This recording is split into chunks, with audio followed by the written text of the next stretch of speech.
पहले तो आप ये बताएं कि इस सोसाइटी में जो बड़ी सप्रेसिव है, लोगों को दबाती है, बात नहीं करने देती, क्लैरिटी नहीं लाने देती उन चीज़ों के ऊपर, उसमें Mathira who is always bold with her ideas and whatever she wants to say she just say it.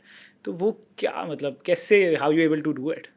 I think that it was very tough. मतलब 15 साल से इस इंडस्ट्री में हूँ एंड आपको पता है इस इंडस्ट्री में रहना ही मुश्किल है. After a few years they wipe you of. Yeah, That's the right. reality of this True. industry.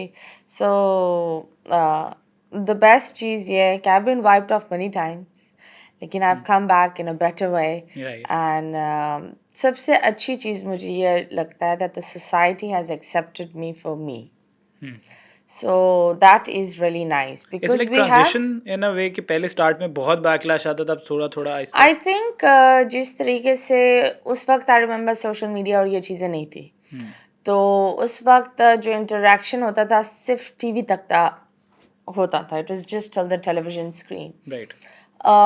Like बहुत सारे लोग मुझे मिलने के बाद ये बोलते हैं that we've always judged you with your cover. But as podcasts, as you know, आप जैसे लोग इंटरव्यू लेते हैं, हर आर्टिस्ट की एक पर्सनल लाइफ दिखाते हैं, from where they were, the struggles, तो फिर ऑडियंस एक्सेप्ट करती है. And then the audience also realizes that वो जो fill in the blanks है ना, जो ये लोग एक चीज़ लगाकर, क्योंकि बहुत दफ़ा जब मैं नई नई आई थी लोगों को लगता था मैं पी कर शो करती हूँ. हाँ, the way maybe somehow it sounds like कि इस तरह का कुछ हो. I'm drunk and I'm doing a show because I didn't know how to speak Urdu, and I used to think and speak slowly और वो जो accent वो जो होता था, it was a very slur accent. तो अब लोगों को ये समझ में आ रहा है कि क्यों है. कि एक स्टोरी भी है. जिस तरह बहुत सारे लोग जजमेंट की तरफ चले जाते हैं, अब people now think about it. Our society is very divided. There was a time where I was thrown under the bus because of doing a ad. I was put for like, you know, Al Jazeera interviewed me. A lot of people interviewed me.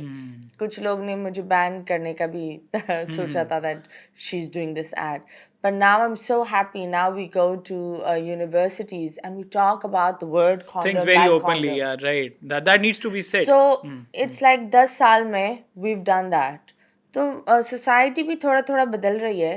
It's just कुछ लोग बदलने के लिए तैयार नहीं है. वो लोग एक सोसाइटी पर बहुत ही प्रेशर डाल रहे हैं. अच्छा, कभी ऐसा लगा कि कोई बात ऐसे कर दी हो कि जो आपको लगता है कि वो कहनी चाहिए थी पर मैंने कर दी एंड फील्स लाइक कि यार पहाड़ में जाओ, जो मैंने बोल दिया है, अब आइंदा इनको जैसे भी करना है करने दो, ये सुनना ही नहीं चाहते सच क्या है. आई मीन लाइक जो आपने बात की है कि वर्ड इटसेल्फ, वर्ड लोगों के लिए इतना प्रॉब्लम है, हालांकि people use and they should use it more often rather than कि व्हाट दे डू एज औलादें बच्चे पैदा करने का बहुत अच्छे से पता है बट संभालने का नहीं पता. Absolutely, that's true. Right. So how you see it कि कभी लगा कि बस let it be whatever it is. I think the reason लोग तो बात बोलते हैं, बहुत सारी चीज़ें और सवाल जवाब होते हैं. कुछ लोग एक एजुकेशनल टॉपिक को बेहयाई, बगैरतपन और इन चीज़ों पर लेबल कर देते हैं. We are a confuse society जो हमें एक्सेप्ट नहीं कर पा रहे और जो हमें सही नहीं लग रहा, कुछ लोगों को सही नहीं लगता. तो उस चीज़ के ऊपर पर्दा डालने के लिए हमारा, दैट्स द सैडेस्ट थिंग, हमारा मुल्क और हमारी सोसाइटी रिलीजन का इस्तेमाल करती है. तो and then that becomes really dangerous because everyone knows कोई रिलीजन के खिलाफ नहीं जा सकता.